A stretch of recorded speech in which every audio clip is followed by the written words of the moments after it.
Sir आपका Mathematica का YouTube channel पर एक बार फिर से स्वागत करता हूं। आज की हमारी चर्चा का विषय है सेकेंड ईयर की एक्सरसाइज 4.5। अगर बात करूं एक्सरसाइज के हिसाब से तो 4.5 है, और वैसे स्पेशली टॉपिक के नाम की बात करूं तो ये टॉपिक हमारा सहखंडज, ठीक है, सहखंडज तथा प्रतिलोम, ठीक है, ये हमारी हेडिंग है।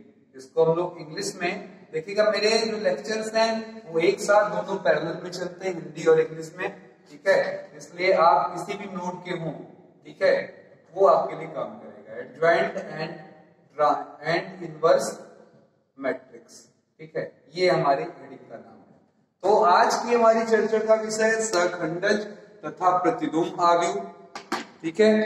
पहले पोलाइट रिक्वेस्ट आपसे कि अगर किसी ने 4.4 नहीं देखा है और उसे दो चीजें निकालने नहीं आती है, उपसारणिक यानी कि माइनर, फिर से सुन लीजिएगा, बहुत ध्यान से सुन लीजिएगा, नहीं तो मेरा दोष न दीजिएगा। और दूसरा है आपका सहगुणनखंड, ठीक है, सहगुणनखंड यानी कि कोफैक्टर। तो मेरा दोष बिल्कुल नहीं है, क्योंकि एक वीडियो में सब कुछ बता पाना पॉसिबल नहीं है, इसकी पुनरावृत्ति भी नहीं कराई जा सकती। तो पहले आप एक्सरसाइज 4.4 की वीडियो उपसारणिक और सहगुणनखंड उठाकर देख लें। जब वो देख लेंगे तो उसी के बस अगला स्टेप यानी कि प्रोसेस हमारा सहखंडज यानी कि एडजॉइंट, ठीक है। तो शुरू करेंगे आज की चर्चा इस बात के साथ कि अगर आपने 4.4 नहीं देखा है तो जरूर देख लें। उसके बाद आइए 4.5 चलें प्रारंभ करें। एक्सरसाइज हमारी है 4.5 और पहला टॉपिक हमारा है सहखंडज आव्यूह, ठीक है। सहगुणनखंड पिछली बार पढ़ा था, आज क्या है सहखंडज। नाम में कंफ्यूज ना होइएगा, अंग्रेजी में एडजॉइंट बोलते हैं, शॉर्ट में एडीजे लिख देते हैं, और जिस आव्यूह के लिए निकाल रहे हैं उसके लिए वहां पर नाम उसका। तो सहखंडज आव्यूह अंग्रेजी में भी, हिंदी में बोलते हैं, अंग्रेजी में एडजॉइंट बोलते हैं, पर हिंदी अंग्रेजी दोनों में संकेत यही लिखते हैं कि उसका संकेत यानी कि साइन है, जिससे हम पहचान जाते हैं आप एडजॉइंट की बात कर रहे हैं। क्या रूल है एडजॉइंट निकालने का? तो सिंपल, प्रत्येक सदस्य का सहगुणनखंड ज्ञात करें, ठीक है, यानी कि कोफैक्टर ज्ञात करें, उन्हें निर्धारित स्थान पर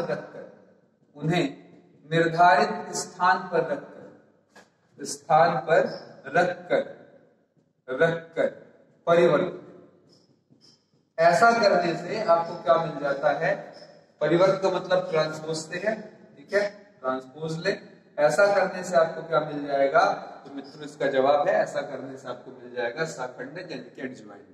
तो देखिए इसमें दो शब्द मैंने यूज किए। अब अगर आप पीछे नहीं पढ़े होंगे तो आपके लिए परेशानी है।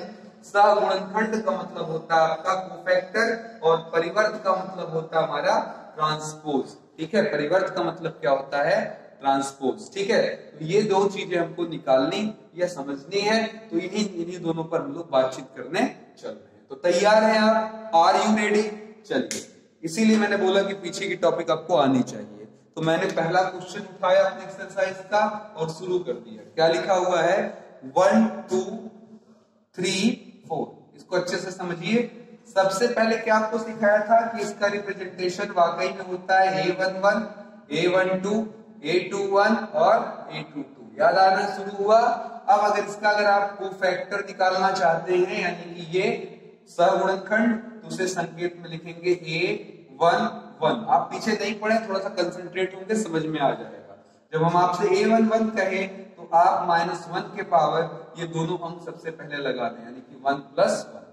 अब इस स्थान के वाले अंक के सामने की पंक्ति स्तंभ यानी कि रो एंड कॉलम ढक ले। जो भी अंक नजर आ रहा है उसको उठाकर यहां लिख लें। तो ये हो गया 4।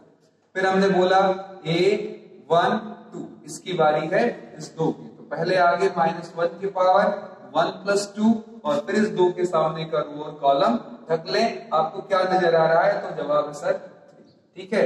इसी प्रकार हम A21 1 की बात करेंगे तो जवाब होगा सर 8 to 1 के लिए क्या करना है आपको, इस 3 के सामने का रो और कॉलम ढक लेना है और अब आपको यानी कि पंक्ति स्तंभ ढक लेना। अब आपके सामने 2 नजर आ रहा है, इसके पीछे -1 के पावर 2 + 1, फिर लास्ट में 8 2 2, ठीक है, यानी कि ये वाला अंक, इसके लिए -1 के पावर 2 + 2 लगाने के बाद 4 के सामने का रो और कॉलम रखिए, क्या नजर आ रहा है।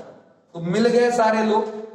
अब आपको क्या करना है, इसे इनके नियत स्थानों पर रखकर परिवर्तन लेना है, ठीक है। तो बोलिए एडज्वाइंट ए क्या करना है, देखिए यहाँ पर क्या मिला आपको +4, यहाँ पर क्या मिला -3, यहाँ मिला -2, यहाँ पर मिला +1, इसके ऊपर क्या लगा दिया हमने, परिवर्त यानी कि ट्रांसपोज का निशान। इस ट्रांसपोज का मतलब क्या होता है, अगर आप भूल गए हो तो मैं याद करा दूं, सीधी लाइन, क्षैतिज लाइन और हॉरिजॉन्टल लाइन को वर्टिकल में लिख लेना ही क्या कहलाता है, हमारा परिवर्त। तो हमने इसका ट्रांसपोज कर दिया, ये हो गया 4 - 3 हो जाएगा। दूसरी लाइन लिया, इसका भी हमने अगर ऐसे लिख लिया तो ये -2, 1, ये हमारा हो गया एडज्वाइंट ए, ठीक है। अब यहीं पर एक चर्चा तुरंत कर लेना जरूरी है, वो है हमारा प्रतिलोम, ठीक है। तो उसके लिए भी थोड़ा मित्रों ध्यान दें, अगर हम प्रतिलोम की बात करें तो प्रतिलोम के लिए क्या करना है, अभी तो आप समझ लें। प्रतिलोम के लिए एक हेडिंग पहले भी निकाला गया है जिसको हम इनवर्स, ठीक है, कहते हैं, ठीक है। इसको व्युत्क्रम भी बोला जाता है, ठीक है, व्युत्क्रमणीय आव्यूह भी बोला जाता है, ठीक है। व्युत्क्रमणीय आव्यूह के लिए आपको कोई खास मेहनत नहीं करनी है। यदि किसी भी सारणिक का मान 0 नहीं आ रहा है, तब उसका या व्युत्क्रमणीय आव्यूह, जिसे आप पीछे पढ़ भी चुके हैं, लेकिन वहां पंक्ति रूपांतरण यानी कि रो ट्रांसफॉर्मेशन, रो एलिमेंट्री ऑपरेशन से आप निकाल चुके हैं, ठीक है। पीछे भी यहाँ पर एक और मेथड दिया जा रहा है, तब आप ए इनवर्स के लिए ट्राई करेंगे formula adjoint A upon mod of, adjoint A upon mod नहीं बोलूंगा मैं, बल्कि यहाँ डिटरमिनेंट मुझे बोलना चाहिए, डिटरमिनेंट ऑफ, ठीक है। तो ये आपका सिंपल सा फॉर्मूला है। तो अगर आप एडज्वाइंट ए निकाल ही चुके हैं तो लगे हाथ वहां थोड़ी सी मेहनत बढ़ा दीजिए, ताकि फिर मुझे इनवर्स निकालने के लिए अलग से अभ्यास कराना ना पड़े, ठीक है। ये मेरा एनसीईआरटी का पहला सवाल रहा। इसी जैसा सवाल फिर आपको क्वेश्चन नंबर 5 से लेकर 11 तक मिलेगा, जिसमें हमें व्युत्क्रमणीय आव्यूह निकालना होगा, यानी कि इनवर्स एलिमेंट निकालना होगा। तो कोई मुश्किल नहीं। अब बोलिए जरा, यहाँ पर केयर करिएगा, ये मैं सारी ब्लू से लिख रहा हूँ ताकि आप दोनों को एक साथ पैरेलल में देख सकें, ठीक है। तो यहाँ पर अगर मैं मॉड ऑफ ए पूछ लूं, यानी कि डिटरमिनेंट ऑफ ए पूछ लूं, मॉड बोलना भी गलत है, तो आप क्रॉस मल्टीप्लाई करते थे, याद आ रहा है, ठीक है। और क्रॉस मल्टीप्लाई करने के बाद इनको परस्पर घटाए यानी कि सब्ट्रैक्ट करते रहते। तो 4 से 6 गया -2। मैं बार बार पोलाइट रिक्वेस्ट कर रहा हूं मित्रों की आप 4.4 जरूर देख ले, तब यहाँ है, ठीक है, अगर नहीं देखा तो। अब बोलिए ए इनवर्स का फॉर्मूला क्या कहता है, कहता है सर एडज्वाइंट ए के नीचे हम मॉड ऑफ ए यानी कि डिटरमिनेंट ए लगा दें, तो 1 मॉड ए का मतलब यानी कि डिटरमिनेंट ए का मतलब -2, और इसके बगल में क्या लग गया 4 -2 -3 और 1, जो कि एडज्वाइंट ए की वैल्यू है। तो देख लीजिएगा, कोई मुश्किल काम नहीं है, सब कुछ आपके सामने है। उम्मीद करता हूं सारी बातें आपके समझ में आ गई होंगी, ठीक है। चलते आगे बढ़ते हैं और एक 3x3 पर वर्क करते हैं। ये जब मैं समझा दूंगा तो आपके लिए कई क्वेश्चन लगा लेना आसान हो जाएगा, ठीक है, क्लियर। यहाँ को प्रैक्टिस ही करनी है, जो आपने पिछले एक्सरसाइज में पढ़ा हुआ है उसी की, ठीक है। चलिए अब हम 3x3 का आव्यूह लेंगे, ठीक है, और उसके लिए क्या करेंगे, निकालेंगे किस तरीके से हमें सहगुणनखंड और फिर उसके माध्यम से प्रतिलोम आव्यूह प्राप्त होगा, ठीक है। ये थोड़ा सा बड़ा होगा, हमें जगह ज्यादा चाहिए होगी, स्पेस थोड़ा ध्यान से देखिएगा कैसे निकालेंगे, ठीक है। बहुत सारे सवाल लगाने के बजाय ध्यान से समझिए, क्योंकि वही स्टेप्स हम बार बार यूज करेंगे यहाँ, ठीक है। मिटा लेते हैं, क्योंकि 3x3 में हमें स्पेस काफी चाहिए होगा, और मैं बार बार फिर दोहरा रहा हूं, अगर आपको पूरा लिस्ट चाहिए तो 4.4 देखते हुए तब फिर यहाँ आइए, सारी चीजें बहुत आसान लग रही होंगी, ठीक है। ये 6 मार्क्स क्वेश्चन में पूछा जाता है, वेरी वेरी इंपॉर्टेंट है इसलिए। तो चलिए क्वेश्चन हमारा क्या है अगला, हमने कोई भी उठा लिया, ठीक है। क्वेश्चन नंबर हमने ले लिया है 7। अब देखिएगा आपका क्वेश्चन नंबर क्या क्या लग जाएगा, 1 2, फिर आपका लग जाएगा 5 to इजिली 5 to 11 इजिली लग जाएगा, और सब में यही करना है। तो बार बार एक ही बात कहने का कोई मतलब तो मुझे नहीं समझ में आ रहा कि बहुत ज्यादा है, बल्कि मैं 9 ले लूं। बहुत लोग नहीं तो शिकायत करेंगे कि सर सारे कैलकुलेशन हमारे सिर पर पटक दिया, अपने सब सस्ता वाला सवाल इजी वाला कैलकुलेशन उठा लिया। तो ये काम मैं नहीं कर रहा हूं, ये मैंने लिख लिया, ठीक है।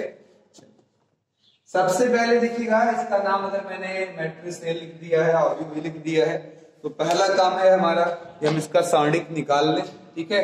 सारणिक निकालने के लिए हम क्या करने वाले हैं, तो जवाब है सर पहले सारणिक निकालने के लिए क्या करेंगे, इसका एक्सपेंशन लेंगे। किसी भी एक लाइन का एक्सपेंशन ले सकते हैं, पिछले वीडियो में सीख लिया मैंने पहला लाइन का एक्सपेंशन ले लिया और यहाँ लिखा 2 1 और 3, ठीक है। सामने इसके पहले वाले में प्लस माइनस प्लस। अब बताइए जरा यहाँ क्या करना है, ऐसे डिटरमिनेंट के निशान बना लेने हैं और बारी बारी से घटक लिख लेने हैं, ठीक है। 2 के सामने का रो कॉलम ढका -1 0 2 1, ठीक है, -1 0 2 1। इवन आप 4.1 वाली एक्सरसाइज में देखकर ये निकालना सीख सकते हैं। पहले वाले एक्सरसाइज में हमने यही निकालना सीखा है, ठीक है। ये हो गया, आगे बढ़े, इसको ढका, कितना आ रहा हमारे पास 4 0 -7 1, तो 4 0 -7 और 1। फिर लास्ट में 3 के पास आए, 3 का ऐसे ढक लिया मैंने, तो क्या आएगा 4 -1 -7, 4 -1 -7 और 2, ये, ठीक है। तो चलिए वैल्यूज निकाल लिया जाए। ये 2 रहा, क्रॉस मल्टीप्लाई के बाद ये -1, ये क्या आ जाएगा आपका 0 आ जाएगा, ठीक है। चलिए फिर आगे बढ़ते हैं, यहाँ पर -1, यहाँ पर देखिए कितना आ जाएगा 4, ये क्या आ जाएगा आपका 0। फिर आगे 3, फिर यहाँ पर 8 आ जाएगा और यहाँ पर -1 -7 गुणा होकर 7 आ जाएगा, ठीक है। तो 2 1 2, फिर यहाँ पर -4, आगे आपका क्या आ जाएगा, 8 में से 7 गया 1, 1 का 3 से मल्टीप्लाई 3 आ जाएगा, तो 4 2 6, -6 और 3 मिलकर कितना आ जाएगा -3। चलेगा। अब चलते हैं बारी बारी से, हम निकालते हैं A11, फिर A12, A13। तो आप देख रहे हैं मॉड A हमारा यानी कि डिटरमिनेंट A हमारा 0 नहीं है। तो अब चलते हैं इनका कोफैक्टर निकालते हैं पहले वाले का। बोलिए जरा क्या लगा दे पहले, -1 की पावर 1 + 1, सामने का रो कॉलम ढका, क्या दिखाई दे रहा है हमको -1 0 2 और 1। फिर आगे बढ़े, A12 निकाला, -1 के पावर 1 + 2 दिख रहा है, इस 1 के सामने का रो और कॉलम ढक लिया, 4 0 -7 1, 4 0 -7 1। फिर A13 के पास के लिए गए, तो -1 के पावर 1 + 3, फिर यहाँ पर डिटरमिनेंट हमने बनाया, 3 के सामने का रो और कॉलम ढका, 4 -1 -7 और 2। फिर A21 के पास गए, हमने कहा सर -1 के पावर 2 + 1, यहाँ डिटरमिनेंट का निशान बनाया, इसको ढका हमने, ठीक है। क्या आ जाएगा हमारा, देखिएगा ये ढकने के बाद 1 3 2 1, 1 3 2 1। फिर हम गए A22 के पास, -1 के पावर 2 + 2, फिर हमने यहाँ पर निशान बनाया ये वाला, इसके सामने का रो और कॉलम ढक लिया। तो देखिए ये रो कॉलम ढकने के बाद आपको दिख रहा होगा क्या क्या है, 2 3 -7 1, तो 2 3 -7 1, ठीक है। फिर आगे बढ़ते हैं A23, ठीक है। चलिए -1 के पावर 2 + 3, फिर यहाँ पर देखिएगा इस 0 के सामने का रो और कॉलम हम ढक लेंगे, क्या बचेगा 2 1 2 1 -7 गामा, ठीक है। तो पहले इतना निकाल लें, फिर नीचे वाले का सॉल्व करेंगे। चलिए ये कितना आ गया आपका प्लस, यहाँ क्रॉस गुणा के बाद -1 और 0, तो रिजल्ट आया -1। फिर बताइए यहाँ माइनस, फिर सामने आ गए, क्रॉस गुणा क्या हो जाएगा हमारा 4, इससे मल्टीप्लाई होने के बाद क्या आ जाएगा 0, आंसर -4, ठीक है।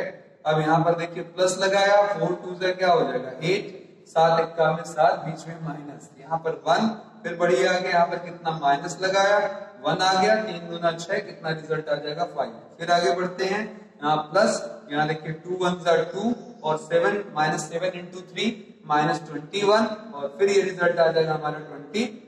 फिर आगे बढ़ते हैं, यहाँ में थ्रू आ जाएगा हमारा माइनस, ठीक है, ये हो जाएगा, और यहाँ हो जाएगा 2 2 4, और ये -7 आएगा, बीच में माइनस तो रहेगा ही, तो 11 हुआ, और बाहर का माइनस लेकर -11 हो गया, ठीक है। 6 मार्क्स क्वेश्चन है, कोई इसमें कोताही ना बरतिएगा। आपको अगर लग रहा होगा इतना आसान है तो नहीं लगता, थोड़ा सा टाइम तो लगेगा।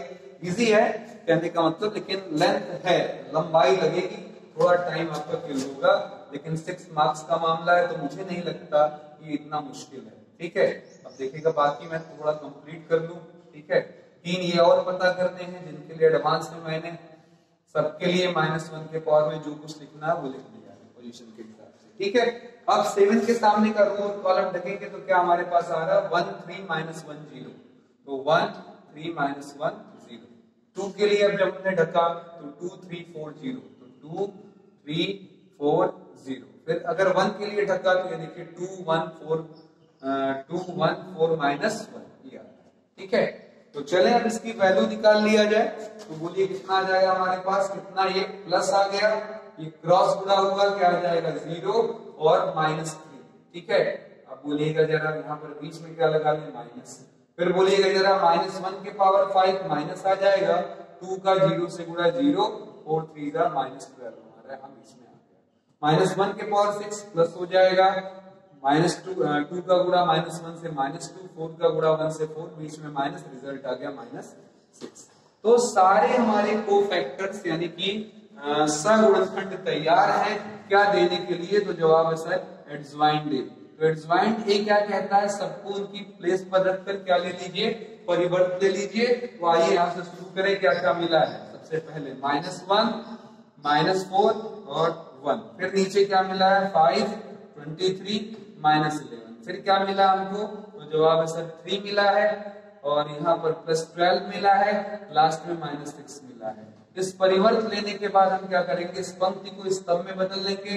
-1 -4 1 5 23 -11 3 12 -6, ये हमारा हिसाब किताब बैठ जाएगा। उम्मीद करता हूं यहाँ तक कोई प्रॉब्लम किसी भी बंदे को नहीं हुई होगी। अब यहाँ पर हम लोग कुछ इंटरेस्टिंग चीज भी देखेंगे अभी इनवर्स निकालने के बाद। ठीक है, ए इनवर्स का फॉर्मूला है 1/mod A, सॉरी डिटरमिनेंट इसको बोलना चाहिए, मॉड ए बोलने की आदत थोड़ी खराब है चलने के नाते मित्रों, वहां ध्यान दीजिएगा, एडज्वाइंट। ठीक है, अब बोलिए 1/ डिटरमिनेंट ए की वैल्यू हमारी कितनी ऊपर आई थी -3, और पड़ोस में एडज्वाइंट है -1 5 3 -4 23 12 1 -11 और -6। तो मुझे लगता है ए इनवर्स निकालने का ये जो प्रोसेस है वो आपके समझ में आ चुका होगा। ठीक है, अब यहाँ एक इंपॉर्टेंट बात है कि सर बहुत लंबे मार्क्स का ये क्वेश्चन है, तो क्यों ना कुछ आइडिया ऐसा दे दीजिए मुझे कि मजा आ जाए। आइडिया का मतलब इस बात से है कि अगर मैं लास्ट में जब मेरे पास समय रहे तो मैं चेक कर सकूं कि मेरा आंसर सही है या गलत। ठीक है, क्या ऐसा भी कोई जुगाड़ है, तो जवाब हाँ। हम अगर चाहें तो बड़े आराम से ये पता कर सकते हैं कि मेरा आंसर यानी कि 6 मार्क्स हमको मिलेगा नहीं मिलेगा, ये तुरंत हम डिसाइड कर सकते हैं। कहेंगे कैसे, तो देखिएगा ये आपके सॉल्यूशन में लिखने के लिए नहीं है, चेक द आंसर है। ठीक है, चेक द आंसर, और वो क्या है कि आप ए और ए इनवर्स का मल्टीप्लाई करवा दीजिए। अगर रिजल्ट आपका आई आ रहा है तो आप जान लीजिएगा 6 के 6 नंबर आपकी जेब में आने वाले हैं। ठीक है, तो ये इसलिए बता रहा हूं क्योंकि अगले एक्सरसाइज में भी हम ए इनवर्स का यूज करेंगे। जो भी ये वीडियो देखे तुरंत अगला वीडियो देखे, इसको समझने के बाद तुरंत अगला वीडियो भी देख ले, क्योंकि सब इंटरेक्ट एक दूसरे से एकदम इंटर रिलेटेड चैप्टर्स हैं। ठीक है, एकदम बिना इसको समझे आप 5.6 यानी कि 4.5 पढ़ रहे हैं, 4.6 हम नहीं पढ़ पाएंगे। ठीक है, इनवर्स निकालना आएगा, उन्हीं का स्वागत अगले में होगा। ठीक है, तो अब ये चेक करने वाला प्रोसेस जो मैंने बोला उसको थोड़ा समझ लें। जैसे मैं लगा कर जब खाली हो गया सब कुछ समझ बूझ कर, तो क्लास करके 6 नंबर मिलेगा कि नहीं ये कैसे पता चलेगा। तो कहेंगे इसके लिए कोई मुश्किल काम नहीं मेरे दोस्तों, आपको एक छोटा सा काम करना है। आपके पास अगर समय बच गया अंत में बोर्ड में तो ये चेक कर लेना, ए और ए का इनवर्स को मल्टीप्लाई करना, देख लेना आई आ रहा है कि नहीं। अब देखिए मल्टीप्लाई करने की वीडियो आपकी 3.4 3.1 3.2 3.3 और 3.4 एक्सरसाइज पर आधारित है, उसकी वीडियो अपलोडेड है। पहले मल्टीप्लाई करना अगर आपको आता होगा तो ये आप समझ जाएंगे। ठीक है, सब देखिएगा इंटर एकदम तीसरा और चौथा एक्सरसाइज जो है यानी कि मैट्रिक्स और डिटरमिनेंट यानी कि आव्यूह और सारणिक, वो एकदम एक दूसरे से जुड़े टॉपिक हैं। उनको आप लगातार एक क्रम में पढ़ते आएंगे तो सिस्टमैटिक वे में पढ़ने में सब कुछ बड़े ही आराम से समझ में आ जाएगा। ठीक है, चलिए तो ये मैंने लिख लिया है फिलहाल। अब आइए चेक करते हैं। आई का मतलब याद है क्या आना चाहिए? आई का मतलब होता है ये आना चाहिए, ठीक है। मल्टीप्लाई करने पर हमारा आना चाहिए 1 0 0 0 1 0 0 0 1। आई का भी आज भी काम और भी लगेगा, फिलहाल के लिए आई याद कर लीजिए दिमाग में। क्लियर है? तो चलिए मल्टीप्लाई करते हैं।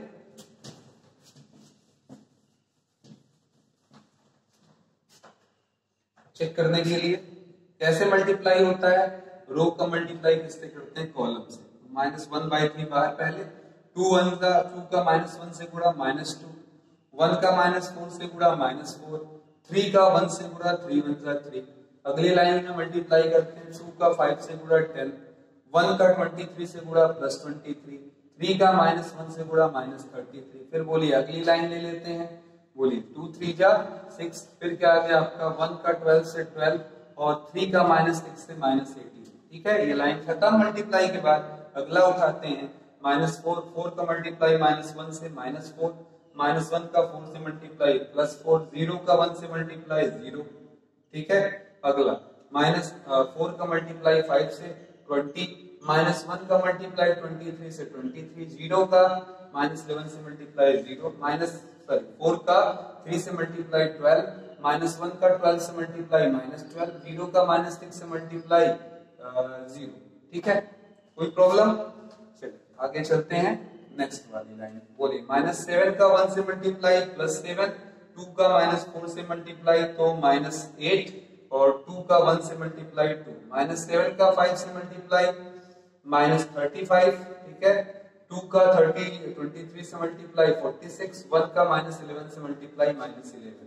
फिर बोलिए -7 का 3 से मल्टीप्लाई -21, 2 का 12 से मल्टीप्लाई 24 और 1 का -6 से मल्टीप्लाई -6। ठीक है, चलिए अब यहाँ पर देख ले 1/-3, वहां देखिए -6 से 3 गया -3, आगे 23 और 33, 33 से 33 0, 12 से 18 से 18 गया 0, 4 से 4 गया 0, 20 से 23 गया -3, 12 से 12 गया 0, 7 2 9, 9 में से 1 मिनट यहाँ कहीं गलती हुई हमारी जरूर, 7 2 9, 9 में से 8, यानी कि फर्स्ट वाला देखने जरा -+7, 2 4 जा 8, यानी कि ये हमारा 8 हो गया, 1 1 जा, ये देखिए 1 1 जा, ये 8 और 8 मिलकर के आ जाएगा 0, 46 से 46 गया 0, 24 और ये है 20 -27 आ जाएगा -3।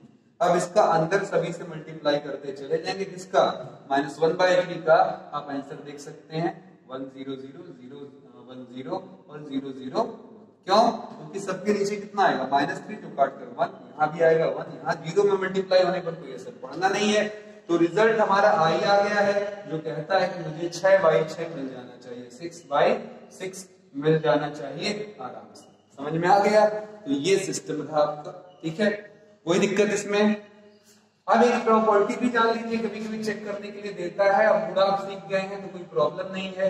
ए का एडजॉइंट ए से गुणा या एडजॉइंट ए का ए से मल्टीप्लाई कर दिया जाए, ठीक है, इन दोनों स्थिति में वैल्यू आती है डिटरमिनेंट ए इंटू आई। तो दिमाग में बैठा ले, कभी कहता चेक करिए। तो इसमें कौन सा मुश्किल है? ए का मल्टीप्लाई एडजॉइंट ए से करिएगा, लेफ्ट हुआ, राइट में डिटरमिनेंट ए का आई से मल्टीप्लाई करिए, मिलाकर देख लीजिए आंसर आ रहा है या नहीं। आप चाहें तो इसी क्वेश्चन में ट्राई कर सकते हैं। ठीक है, ये हमारा क्वेश्चन नंबर 3 पर आधारित है। ठीक है, एक बार इधर से चलिए लेफ्ट हैंड साइड निकालिए और एक बार उधर से चलिए राइट हैंड साइड निकालिए। ठीक है, तो चलिए अगले वाले सेक्शन में हम चलते हैं मित्रों। इनवर्स निकालना सीख चुके हैं, अब इनवर्स की मदद से हम एक एक फायदे लेना सीखने चलते हैं। ठीक है, बहुत ही सिंपल एक्सरसाइज है, प्रोसीजर लंबा है, उसके लिए हम कुछ नहीं कर सकते, वो हमारी मजबूरी है, वो तो हमें करना ही करना पड़ेगा। ठीक है, अब यहाँ पर देखिएगा हमारे पास एक प्रॉपर्टी, हमारे पास कभी कभी क्वेश्चन दे देता है। इसके पहले अगर आपने एक्सरसाइज 3.4 लगाया होगा या 3.3 और 3.4, तो वहां ऐसे कभी कभी हमसे क्वेश्चन टाइप का देकर पूछता था कि इसकी वैल्यू क्या आएगी, या कभी कभी लगाकर दे देता था 0 और पूछता था ए इनवर्स बताइए। ठीक है, क्या पूछ, सॉरी वहां पूछता था प्रूफ दैट। अब यहाँ पर क्या है, ऐसा दे देगा और पूछेगा ए इनवर्स बताइए। तो क्या करना है? करना कुछ खास नहीं है, बस एक बार याद कर लेना है। आपने पीछे पढ़ा है, आई एक ऐसी चीज है जो यहाँ पर अवयव में संख्या 1 के समान होती है, नंबर 1 के समान होती है। आई का अगर हम a से मल्टीप्लाई करेंगे a आएगा, आई का b से मल्टीप्लाई करेंगे b आएगा, आई का a इनवर्स से मल्टीप्लाई करेंगे a इनवर्स आएगा, आई का खुद i से मल्टीप्लाई क्या आता है, i आ जाता है। ठीक है, यानी कि i से किसी भी चीज का मल्टीप्लाई करने पर उसकी वैल्यू नहीं बदलती। अगर ये बात आप समझ रहे हैं तो बड़े ही आराम से हम लोग अगला क्वेश्चन लगा लेंगे। ठीक है, चलिए अब इसके लिए हम नेक्स्ट क्वेश्चन पर आ रहे हैं, जिस पर 2-3 क्वेश्चन हमारे बेस्ड हैं, आप चाहें तो इसको लगा सकते हैं। ठीक है, 13 है, इसी पर आप 15 और 16 भी ट्राई सेम कर सकते हैं। ठीक है, आपको मल्टीप्लाई करना आना चाहिए बस। ठीक है, चलो देखते हैं क्वेश्चन क्या दिया हुआ हमको। a बराबर दिया हुआ है 3 1 -1 2 और पहले लिखा दर्शाइए। ये काम मैं नहीं करूंगा क्योंकि ये काम हम पीछे कर चुके हैं। a square minus 5a plus 7i बराबर 0, इसमें कुछ करना नहीं है। a स्क्वायर 5a 7i की वैल्यू रखकर जोड़ना है, घटाना है, जो भी लिखा हुआ है। ठीक है, अब हमको इसी की हेल्प से, विथ हेल्प ऑफ दिस, ठीक है, यही मेरा मेन क्वेश्चन है, a इनवर्स आपको फाइंड आउट करना है। ठीक है, तो चले मित्रों, उसके पहले कि हम a इनवर्स निकालने के लिए इसकी मदद लें तो देखिए कितना आसान है। हम जो तरीका लगा रहे थे उस तरीके में हमें किसी इक्वेशन की जरूरत नहीं थी। पिछले वाले में हम आराम से सबका कोफैक्टर निकाले, सहगुणनखंड निकाले, उसका ट्रांसपोज लिए, उससे हमें सहखंडज मिला, उसमें हमने डिटरमिनेंट a का भाग दिया। ठीक है, यानी कि सारणी के का भाग दिया और हमें a इनवर्स मिल गया। अब हमें ऐसा कुछ संबंध दिया रहा है तो मैं ये कहने वाला हूं कि हमें ये और जल्दी से आंसर दे जाएगा। कहेंगे कैसे? तो इस इक्वेशन में केवल आपको एक काम करना होगा, दाएं और बाएं तरफ ऐसा सवाल पाते हैं दोनों पक्षों में आप a इनवर्स का केवल मल्टीप्लाई भर कर दीजिए। ठीक है, इस मल्टीप्लाई के बाद क्या होगा, जब ये अंदर जाएगा तो a दे देगा, यहाँ देखिए मल्टीप्लाई होगा a का a इनवर्स से, मैं फिर से याद करा दूं, a का a इनवर्स से या b का b इनवर्स से, ये सब बातें आप पीछे पढ़ चुके हैं। ये क्या आता है i, तो जब इन दोनों का मल्टीप्लाई होगा तो वो लेके आ जाएगा 5 into i। फिर हमने यहाँ पर i से a इनवर्स का मल्टीप्लाई किया है तो रिजल्ट क्या आ जाएगा, a इनवर्स बराबर क्या होगा, राइट में 0। इन दोनों को पकड़िए, उस तरफ भेज दीजिए, तो देखिए कितना इजीएस्ट वे आ गया। सर ये माइनस उधर गया, प्लस हो जाएगा और माइनस a।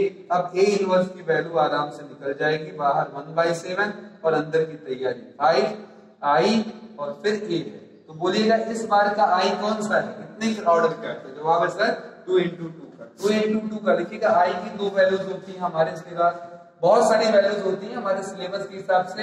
हमारे सिलेबस में 2 into 2 का और 3 into 3 का है। तो ये सवाल दर सवाल हम i अपनी इच्छा के हिसाब से यूज करते हैं। सब आप पीछे पढ़े, कई बार पढ़े हैं।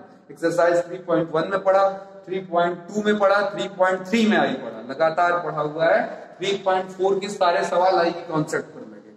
ठीक है, तो जो लड़का नहीं देखेगा आप वो सोचे सारणिक में फट से मुझे सब कुछ नजर आने लगे, तो ये आसान काम नहीं होगा दोस्तों, क्योंकि वो बेसिक कॉन्सेप्ट है, उनको बिना लिए समेटे हम नहीं समझ सकते। जैसे किसी ने अगर 2 का पहाड़ा या 2 से 15 तक का पहाड़ा नहीं पढ़ा हुआ है और वो सोचे कि मुझे टेबल आ जाए, ठीक है, मुझे मल्टीप्लाई करना आ जाए या डिवाइड करना आ जाए, तो पॉसिबल नहीं है। ठीक है, चलिए आई का मतलब 1 0 0 1, a की वैल्यू कितनी है 3 1 -1 2। तो अब a इनवर्स बराबर, तो बाहर 1/7, इधर देखिए कितना आ जाएगा आपका 5 0 0 5, उधर आपका 3 1 -1 2। तो आंसर हम देने जा रहे हैं a इनवर्स बराबर 1/7। सीधे सीधे घटाइए, 5 में से 3 गया 2, 0 में से -1 गया -1, 0 में माइनस माइनस जोड़ दिया +1 आ जाएगा और 5 में से 2 को सब्ट्रैक्ट कर दिया, हमारा 3 आ जाएगा। तो रिजल्ट है a इनवर्स बराबर 1/7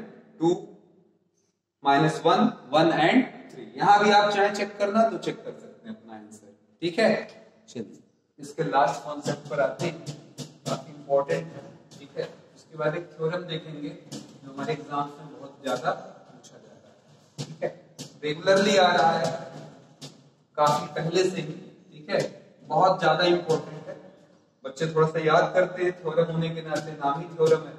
ठीक है, पर हम उसको समझने की कोशिश करेंगे, चेष्टा करेंगे, जरूर हमारे समझ में आ जाएगा। तो एक थ्योरेटिकल कॉन्सेप्ट पर हम आ गए हैं मित्रों, बहुत ही छोटा सा थ्योरेटिकल कॉन्सेप्ट है हमारा, उसको हम लोग थोड़ा सा देख लें, उस पर एक सवाल लगा लें। ठीक है, वो थ्योरेटिकल कॉन्सेप्ट क्या है, 1 मिनट मुझे समय दीजिए, मैं आपके सामने वो रिजल्ट उठाकर आपको सीधे सीधे लिख देता हूं और फिर हम उस पर एक का ऑब्जेक्टिव भी लगा लें, क्योंकि हमारे कॉम्पिटिटिव एग्जाम्स में ये बहुत ज्यादा पूछा जा रहा है। ठीक है, हमारे बोर्ड में भी, खासकर सीबीएसई बोर्ड की बात करें तो वहां भी हमसे पूछा जा रहा है। लेकिन ये रिजल्ट क्या है, तो जवाब है सर एडज्वाइंट ए। अगर आप लेते हैं तो इसकी वैल्यू होती है हमारी डिटर्मिनेंट ए के पावर में n-1। ठीक है, इसमें n क्या है, इधर ध्यान दीजिएगा, n इज ऑर्डर, ऑर्डर का मतलब होता है कोट। ठीक है, यहाँ पर n क्या है, कोट, ऑर्डर ऑफ, ठीक है, डिटर्मिनेंट, मतलब उसमें कितनी लाइनें। ठीक है, जैसे 2 इतना बड़ा है, लो ऐसे दिया है। ठीक है, तो इसका मतलब ये हुआ कि n बराबर 2, इसमें 2 लाइन वाला है। अगर आपका 1 3 2 5 2 1 6 1 4 ऐसे दे दिया तो इसका मतलब हुआ n बराबर क्या है, 3 लाइन। ठीक है, अब इस पर मैं एक छोटा सा ऑब्जेक्टिव सवाल जरूर बनाना चाहूंगा। ठीक है, हमने क्या ले दिया, इफ, यानी कि a बराबर, ठीक है, यहाँ पर हमने लिख दिया 2 0 1 -1 3 4 1 2 6 और क्वेश्चन पूछा कि देन ये बताओ एडज्वाइंट ए क्या होगा। ठीक है, तो अब देखिए लॉन्ग प्रोसेस ये है, इसका बैठकर लंबे देरी तक, यानी कि a11 a12 ये सब, यानी कि कोफैक्टर यानी कि सगुणनखंड निकालें, फिर परिवर्त लें, फिर जाकर एडज्वाइंट ए मिलेगा। पर हमें अगर केवल डिटरमिनेंट निकालना है, इस डब्बे का मतलब क्या हुआ, सारणिक निकालना है, किसका, एडज्वाइंट ए का। ठीक है, हमें केवल डिटरमिनेंट निकालना है, यानी कि सारणिक निकालना है। तो अगर हमें सारणिक एडज्वाइंट ए का निकालना है तो हम इतनी मेहनत क्यों करेंगे, हमारे पास सामने एक फॉर्मूला बढ़िया सा, उसको समझ लेते हैं। यहाँ देखिएगा इसमें कितनी लाइनें हैं, तो जवाब है 3। तो यहाँ पर देखिएगा हल में n इक्वल टू क्या लिख दिया पहले, 3। और इसको निकालने के लिए हमको डिटर्मिनेंट ए चाहिए, तो निकाल लें। उसके लिए तरीका सीखा हुआ है आपने, यहाँ प्लस, यहाँ पहला एक लाइन का प्रसार दिया, प्लस माइनस प्लस। बोलिए 2 के सामने के रो और कॉलम को ढका, 3 4 2 3। फिर इसी तरीके से बोलिए जरा, 0 के लिए कुछ लिखना है, पर मेरा इरादा नहीं, क्योंकि 0 से मल्टीप्लाई होकर सब 0 होने वाला है। 1 के लिए लिखेंगे -1 3 -1 3 1 2 हो जाएगा। चलिए 2 लगाने के बाद 3 3 9 2 2 4 2 8, यहाँ पर पूरा 0, यहाँ 1, इसका क्रॉस गुणा होने के बाद -2 और 3 का 1 से मल्टीप्लाई क्या हो जाएगा, -3 हो जाएगा। अब बोलिए कितना आएगा, 9 में से 8 गया, 1 आ जाएगा, यहाँ 2 आ जाएगा। ठीक है, उधर कितना आ रहा है, -5 आ रहा है, तो -5 से 2 को निकाल देने पर क्या मिल गया, -3। अब हमें क्यों पूछा था कि एडज्वाइंट ए बताओ, अब बोलो जरा एडज्वाइंट ए का डिटरमिनेंट का फॉर्मूला, ए के डिटरमिनेंट के पावर पर n-1, यानी कि ए का डिटरमिनेंट, और अभी फिलहाल n का मतलब 3 से है, तो 3 - 1 n के डिटरमिनेंट के ऊपर, ए के ऊपर स्क्वायर, ए की वैल्यू कितनी निकल कर आई मेरे दोस्तों, -3, 3 का स्क्वायर क्या आ गया, 9। Most popular question for AIEEE and also board exam for CBSE, specially CBSE board में लगातार पूछा जा रहा है। ठीक है, मुझे नहीं लगता कि अगला आप सवाल नहीं बता पाएंगे। हमारे पास ऑब्जेक्टिव दिया हुआ है क्वेश्चन नंबर 17 एनसीईआरटी से, 3 × 3 ऑर्डर का मैट्रिक्स, इसका मतलब यहाँ n बराबर 3। क्वेश्चन पूछ रहा है एडज्वाइंट ए का डिटरमिनेंट क्या होगा, जरा आप जल्दी से बता दें, अपने कमेंट बॉक्स में कमेंट कर दीजिएगा, ए बी या सी। ठीक है, अगले वीडियो में अगर आप देख रहे हैं, अगर आप ईमानदारी के साथ इसको लगा रहे हैं, तो जरा जरूर, इसमें ऑब्जेक्टिव सवाल है, कोई बहुत तीखा सवाल नहीं पूछा गया है, बहुत ही सिंपल सा सवाल है। इस पर आपको कमेंट कर देना है, अगले क्लास में इस पर कमेंट कर दीजिएगा, हम देखेंगे कि आपका आंसर क्या आया। ठीक है, उम्मीद के साथ कि आपको मजा आया हो। हम लोग अगले क्लास में इस पर मुलाकात करते हैं।